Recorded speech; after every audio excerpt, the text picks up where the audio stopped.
cœur du désert israélien du Negev, des villages bédouins non reconnus sont comme coupés du monde. À Al-Aragib, toutes les infrastructures ont été détruites par la police israélienne. Sous cette tente, les habitants ont construit un abri antimissile improvisé. Venez voir.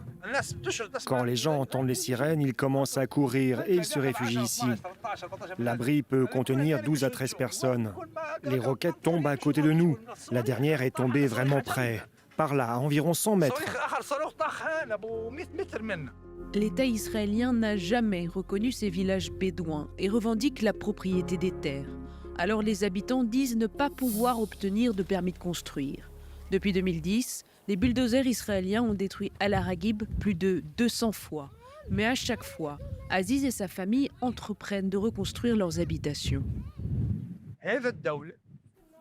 Ce pays instaure délibérément des lois qui discriminent ses propres citoyens palestiniens.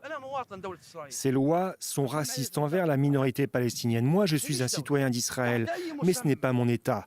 C'est même tout sauf un État. Dans les pays modernes et démocratiques, la raison d'être d'un État, c'est de protéger ses citoyens et de leur permettre d'être en sécurité.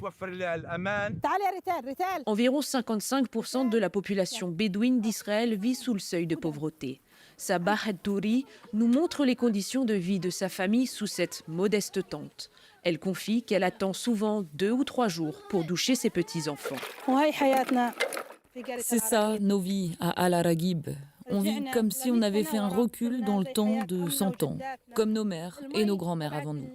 On doit pomper l'eau qu'on utilise pour nettoyer la vaisselle et on doit se doucher au puits. Et pour l'eau qu'on utilise pour boire ou cuisiner, on doit remplir un réservoir de 10 litres tous les jours. C'est ça notre combat quotidien. Vous voyez, ce seau blanc ?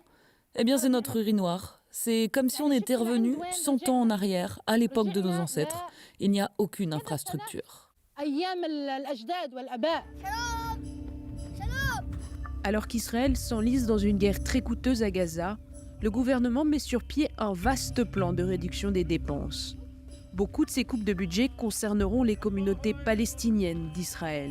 Les organisations qui aident à lutter contre la précarité craignent que cela ne les menace directement. Alors à Tel Aviv, certains Palestiniens d'Israël essayent de mobiliser sur la question. Cela fait des années qu'on organise des conférences et c'est la première fois qu'on accueille l'ambassadeur chinois. Je suis très heureux que vous nous ayez donné l'opportunité de vous présenter la situation de la communauté arabe. Jafar Farah dirige le centre Mossawa, dédié à la défense des droits des minorités arabes.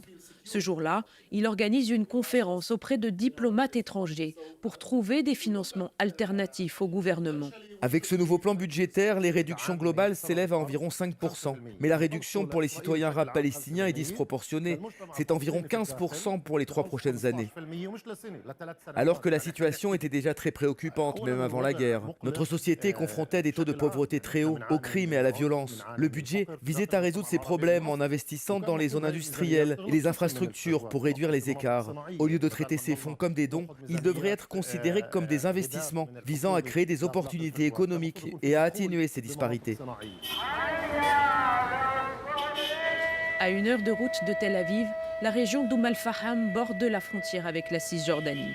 Le crime organisé y atteint des niveaux records. En 2023, 244 personnes ont été tuées dans de violents règlements de compte. Les familles des victimes témoignent rarement, par crainte des représailles de gangs locaux. Cet homme accepte néanmoins de nous rencontrer à condition d'être anonyme. Son frère a été tué récemment. Mon frère n'était en aucun cas lié à des gangs criminels ou au marché noir. C'était une personne serviable. Nous avons appris son meurtre sur les réseaux sociaux. Certains utilisateurs publient des photos de personnes tuées ou assassinées sans aucun respect pour les morts ou pour les blessés. Le niveau de criminalité est aujourd'hui comme un cancer qui se propage à travers le pays. Nous espérons que ce fléau disparaîtra. Les Palestiniens d'Israël représentent environ 20% de la population. Une minorité particulièrement marginalisée par le gouvernement actuel, considère cet homme. Un gouvernement qui respecte ses citoyens ne couperait pas les budgets susceptibles de contribuer à réduire la criminalité et la pauvreté. Un gouvernement soucieux investirait davantage d'argent dans les budgets qui soutiennent l'éducation et la protection sociale. C'est la seule façon de lutter contre la criminalité et la violence. Mais le gouvernement actuel ne se soucie pas de nous. Ce n'est pas une priorité pour eux. Le dernier gouvernement a fait des progrès, mais la police et ce gouvernement s'en fichent. En 2023, seuls 23 crimes liés aux mafias palestiniennes ont été résolus par la police israélienne. Cela représente seulement 10% des meurtres recensés par les associations de défense des droits de l'homme.